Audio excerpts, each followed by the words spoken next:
내 재물과 내 소산물의 처음 익은 열매로 여호와를 공경하라.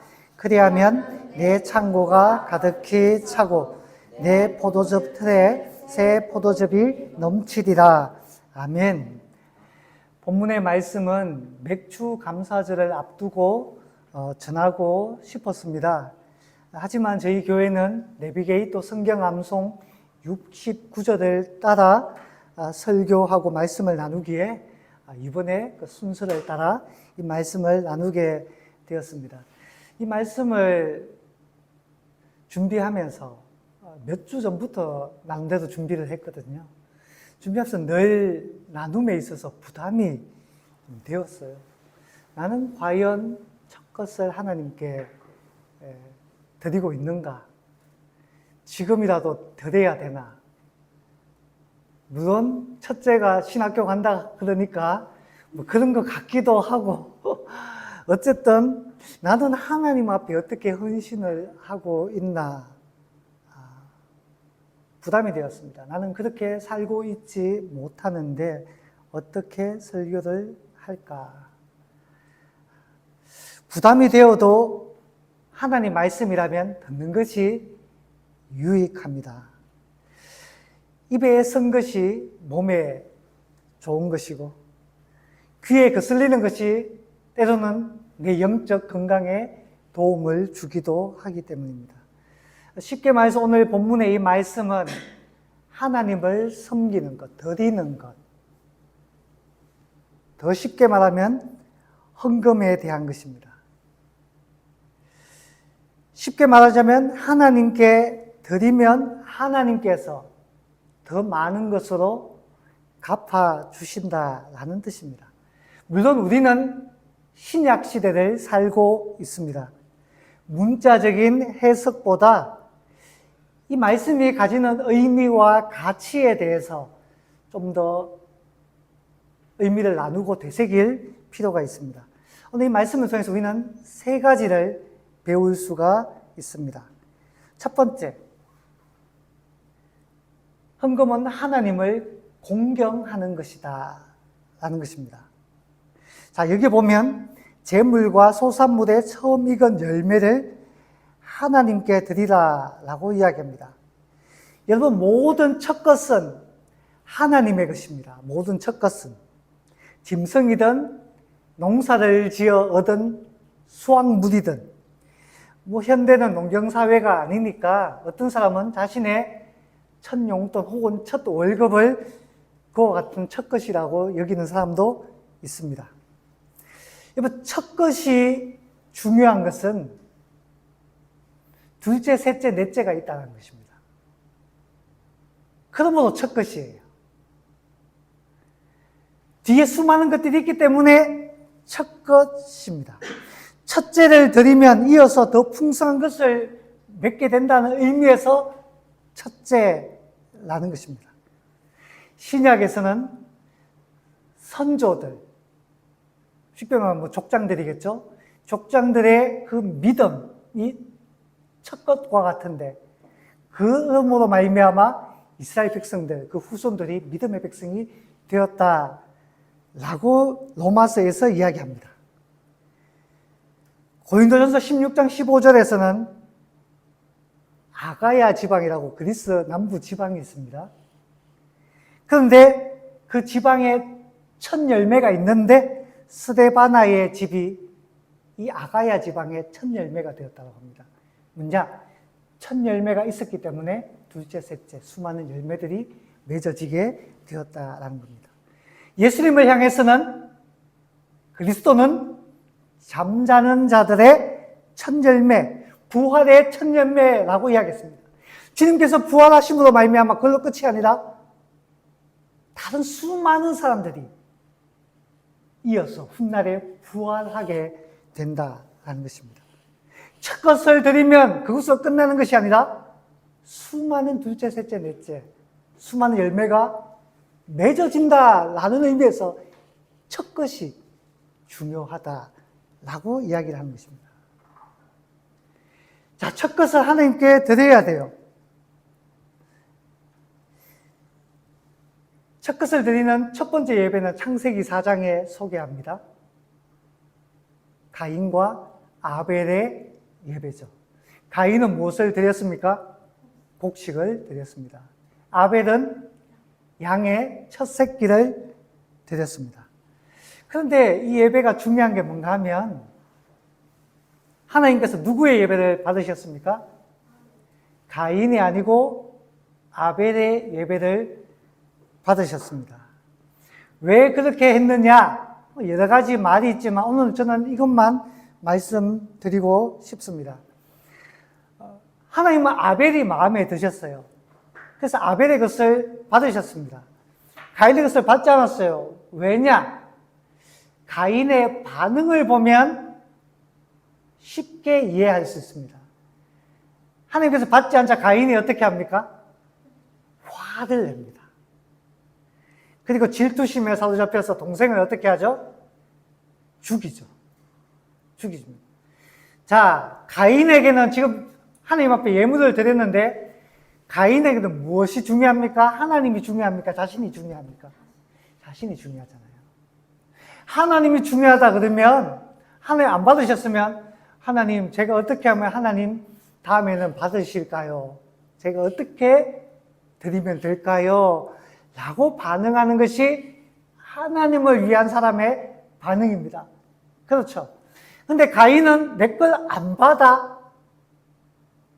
감히 나를 뭘로 보고 나를 무시해? 나 화났어. 누가 중심입니까? 자기 자신이 중심입니다. 가인의 이런 말이 있는 거예요. 하나님부터 인정받아서 나는 더 잘 되고 싶어. 더 성공하고 싶어. 더 번영하고 싶어. 이 마음이 있는 겁니다. 여호와를 섬기는 것이 아니다라는 것입니다.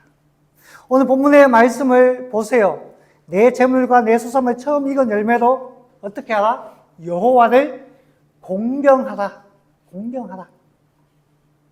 공경의 의미가 있습니다. 하나님을 섬기는 데 의미가 있습니다. 우리가 첫 것을 드리는 중요한 이유는 여호와 하나님을 공경하는 의미가 있기 때문이에요. 이게 중요합니다. 나를 위해서가 아니에요. 하나님을 위해서입니다. 하나님. 여러분, 우리가 헌금하는 것은 교회를 위해서 아닙니다. 물론 그런 의미도 있지만 그게 첫 번째가 아니에요. 교회 재정이 부족하니까 아니에요. 그게 첫 번째가 아니에요. 목사님 월급 드려야 되니까 아니요. 그게 첫 번째가 아니에요. 물론 그런 의미도 있겠지만 그게 중요한 게 아닙니다. 우리가 헌금하는 것은 하나님을 섬기는 거예요. 하나님을 공경하는 거. 이게 중요합니다. 이게 중요해요. 근데 우리에게는 이런 마음이 있을 수 있어요. 내가 없으면 교회가 돌아가나 보자. 내가 헌금 안 하면 교회가 유지가 되냐? 목사는 밥을 먹고 살 수 있냐? 이런 마음이라면 하나님을 공경하는 것이 아니잖아요. 하나님 기뻐하지 않으십니다. 헌금을 많이 하고 적게 하고 사람마다의 환경과 여건이 다르므로 똑같을 수가 없습니다. 예수님은 부자가 드린 그 많은 헌금보다 과부가 드린 두 뎁돈, 정말 작디 작은 그것이 그 누구보다도 많이 드린 헌금이다 라고 칭찬하셨습니다. 많고 적금의 문제가 아니에요. 모두가 동일한 마음이어야 되는 것은 이것이 하나님을 공경하고 섬기는 것이다. 그 의미만은 모든 성도들이 동일해야 합니다. 그러므로 아무리 많이 드려도 겸손해야 돼요.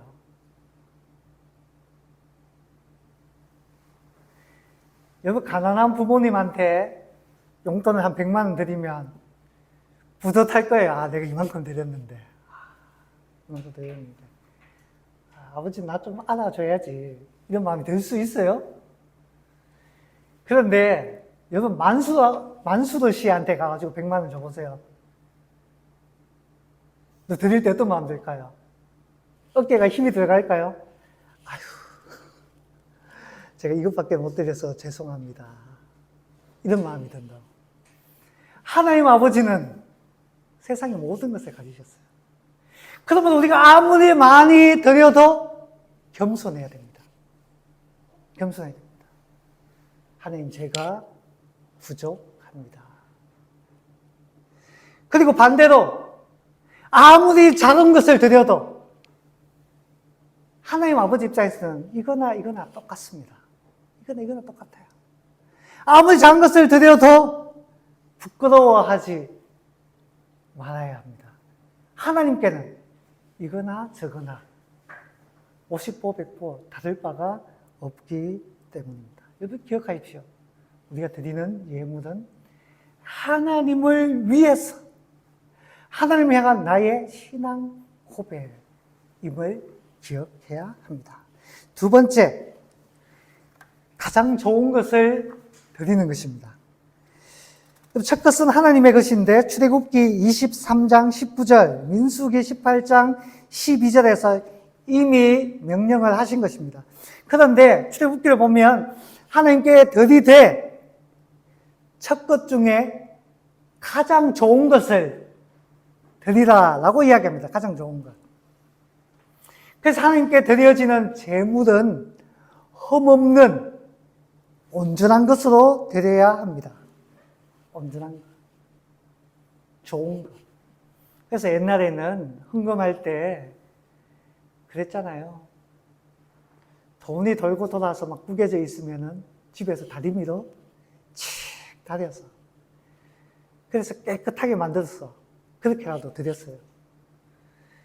저희 집에서는 모인 수많은 돈들 중에 제일 깨끗한 걸 굳이 골라서 봉투에 담아서 그렇게 드립니다. 주일에 교회 갈 때도 가장 좋고 깨끗한 옷을 입었습니다. 하나님께 정성을 다하는 거예요. 저는 군대 가서 예수를 믿었습니다. 군대에서 교회 갈 때는 체육복 입고 가지 않습니다. 슬리퍼 신고 가지 않아요. 전투복 중에 좋은 것, 깨끗한 것을 입습니다. 필요하면 다려요. 몸을 단정해서 구두에도 광을 내어서 단정한 모습으로 교회 갔습니다. 저는 그게 당연한 줄 알았어요. 늘 그렇게 해왔으니까. 근데 제대해서 처음에 교회 갔을 때 어떻게 갔는 줄 아십니까? 반바지에 슬리퍼 신고 갔습니다. 제 신앙이 떨어져서 그런 게 아니고, 제가 제대하자마자 교회를 다녀본 적이 없으니까 어느 교회에 가야 될지 몰랐어요. 그래서 한 달 정도 교회를 못 나갔습니다. 그때 낮에 일하고 저녁에 영남대학교 앞에 만화방에 만화책을 빌리러 가는 중에 동네 형님을 만난 거예요. 오늘 저녁에 기도회가 있는데 너 같이 갈래? 저는 못 간다고 했습니다. 왜요? 반바지에 슬리퍼. 어떻게 교회에 그렇게 갈 수가 있느냐. 그런 법은 없다. 근데 그 형님, 괜찮다. 괜찮아. 물론 주일이 아니었습니다. 주일이었으면 제가 그렇게 못 갔을 텐데 평일이었어요. 형 정말 괜찮은 거 맞아? 벌 받는 거 아니야? 아니야, 괜찮아. 그래서 그렇게 갔습니다.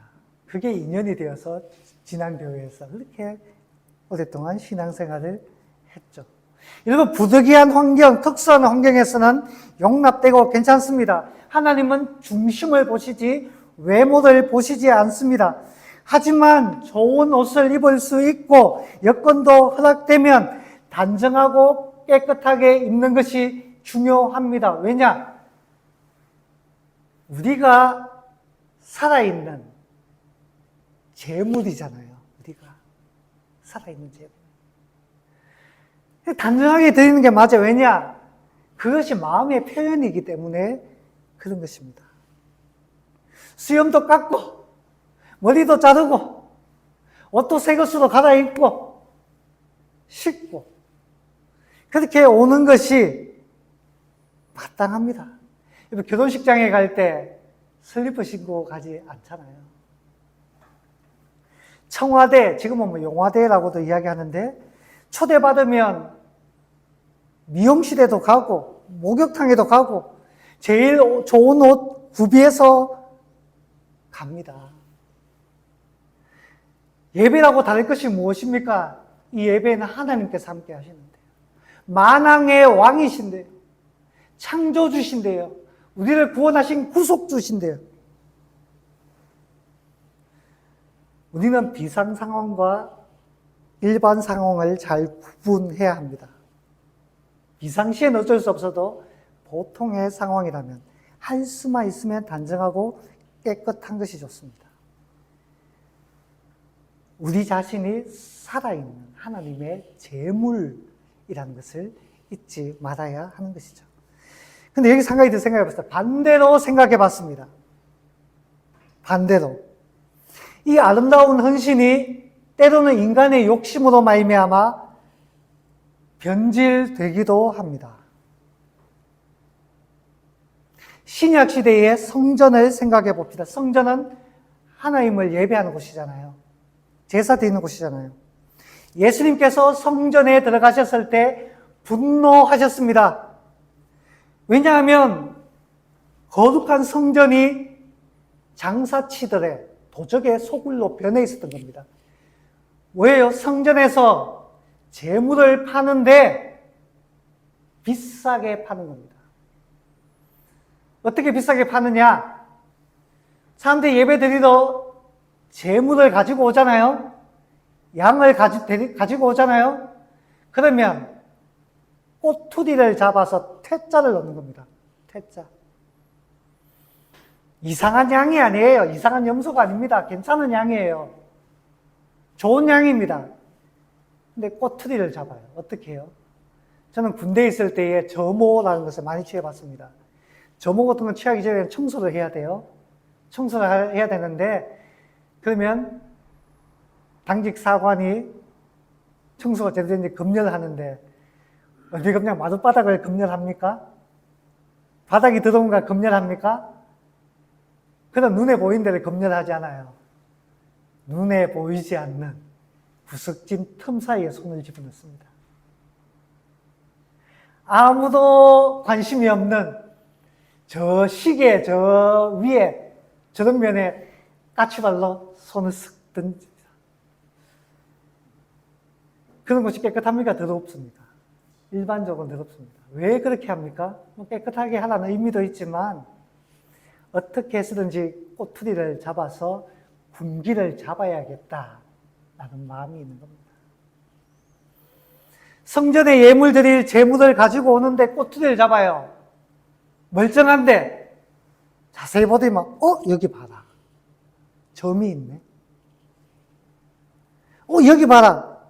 상처가 어디요? 보이지도 않는데. 심지어 발바닥에 흙이 묻었네. 끌고 오는데 흙이 묻을 수밖에 없죠. 그런 꼬투리를 잡는 겁니다. 그 퇴짜를 놔요. 그리고는 여기에 합당한 예물이 있어. 이거 사. 성전에서 파는. 그러면서 폭리를 취하는 것입니다. 폭리를 취하는. 왜 그렇게 합니까? 돈이 목적이 되는 것입니다. 돈이 목적. 인간의 악함이 지금 가져오는 흠없고 좋은 것을 퇴짜를 놔서 그 아름다운 헌신을 오염시키고 있는 것입니다. 그래서 교회에 깨끗하게 와야 됩니다. 단정하게 와야 됩니다. 그러나 그것을 판단하는 기준은 하나님이시지, 그리고 본인 스스로이지 누군가가 타인이 판단해서는 안 됩니다.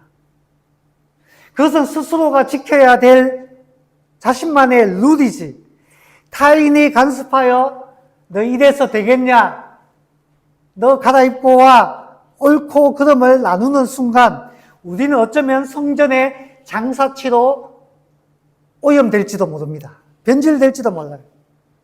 우리가 해야 할 일은 스스로를 점검하고 그리고 타인에 대해서는 어떻게 해요? 이해하고 용납하고 사랑하는 것입니다. 그것이 하나님께서 받으시는 예배가 되는 줄 믿습니다. 자, 마지막 세 번째. 그리 아니하실지라도입니다. 그리 아니하실지라도. 여러분, 가은 명령이라는 것이 있습니다. 임마누엘 칸트 철학자가 이야기한 것입니다. 이 가은 명령이란 무엇인가 하면 무엇을 얻기 위해서 행하는 행위입니다.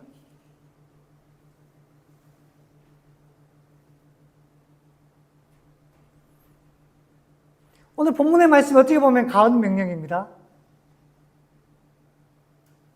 네가 내게 바치면 내가 너에게 보답을 하겠다.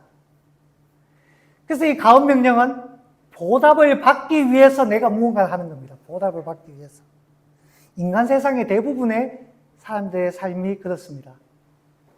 성공하기 위해서 노력하고 많은 것을 받기 위해서 내가 헌신하고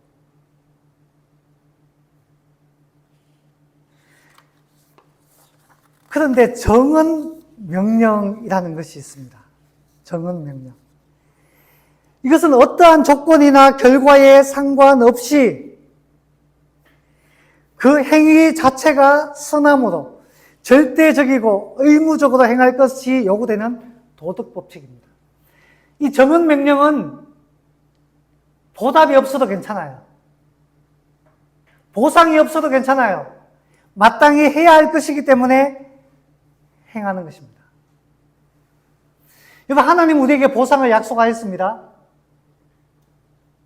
그런데 우리는 어떤 마음으로 하나님께 드려야 되는가 하면 정언 명령의 마음으로 드려야 됩니다. 그리 아니하실지라도. 그리 아니하실지라도. 우리가 하나님께 드릴 때에 간혹 가다가 시험을 당하는 경우가 있어요. 하나님, 내가 이렇게 드렸는데, 이렇게 섬겼는데, 왜 나는 지금도 이렇게 힘들어요?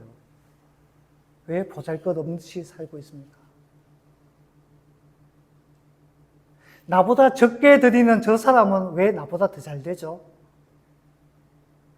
아니, 하나님께 전혀 드리지 않는 저기 예수를 믿지 않는 사람들은 왜 저렇게 부자인가요? 난 드리고 있는데.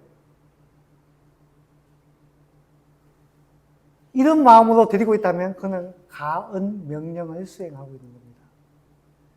그런데 이게 문제가 뭔가 하면 그런 마음이 든다면 그 사람에게 있어서 최고의 가치는 무엇이라는 것입니까? 재물이 최고의 가치라는 겁니다. 돈이 최고의 가치라는 거예요. 하나님, 내가 드렸는데 왜 그만큼 안 줘요? 이 말은 재물, 돈이 그 인생의 궁극적인 목표, 가장 중요한 가치. 주님 말씀에 돈을 사랑하면 일만하게 뿌리라고 했습니다. 재물은 이용의 대상이지 사랑의 대상이 아니다라는 거예요. 하나님은 우리에게 일용할 양식을 주십니다. 사실 우리는 충분히 받고 있어요. 늘 부족한 것 같아도, 늘 모자라는 것 같아도, 늘 없는 것 같아도 사실은 다 있습니다. 다만 좀 더 좋은 것을 원할 뿐이고, 좀 더 남들과 비교해서 더 나은 것을 원할 뿐이지 사실 필요한 것은 우리에게 다 있어요. 그런데 왜 더 안 주시냐고 말한다면 그 사람에게는 재물이 최고의 가치가 되어 있다라는 겁니다. 문제가 되는 것이죠. 여러분, 우리에게는 정언 명령을 수행하는 마음이 있어야 됩니다. 있든 없든 이것은 마땅히 해야 되는 것이다. 왜냐? 여호와를 공경하는 것이니까. 다니엘서에 그 이야기가 있잖아요. 느부갓네살 왕이 금으로 만든 큰 신상을 세웠습니다. 그리고 명령을 내려요. 모든 백성은 이 금신상을 향해 절을 해라. 절을 하지 않으면 나를 무시하는 줄 알고 죽일 것이다. 그런데 다니엘의 세 친구가 거절하잖아요. 우리는 우상에게 절할 수 없습니다. 우리가 섬길 대상은 오직 하나님밖에 없습니다. 금신상에게 절하기를 거절합니다. 잡아와라 라고 합니다. 그러면서 이야기해요. 절하지 않으면 저 불구덩이에 태워 죽일 것이다. 사드락과 메삭과 아벳느고가 말하죠. 아니요, 우리는 그렇게 할 수 없습니다. 하나님이 우리를 건져 주실 거예요. 그리고 말합니다. 그리 아니하실지라도 우리는 절하지 않겠습니다. 이게 정은 명령이에요. 정은 명령. 마땅히 해야만 되는 것. 그리 아니하실지라도 내가 해야만 되는 것. 그것이 마땅한 것. 우리가 그 정은 명령을 가지고 수행하니까 하나님 어떻게 하시잖아요. 구해 주시잖아요. 건져 주시잖아요. 사랑하는 여러분, 하나님은 우리에게 보상을 약속하였습니다. 때로는 우리가 원하는 것과 좀 다르기도 해요. 왜냐하면 하나님은 우리에게 필요한 것이 무엇인지 너무 잘 아시니까.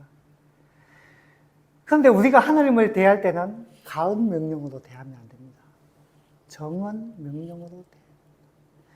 그러면 하나님은 우리에게 더 풍성한 것을 얻어주세요.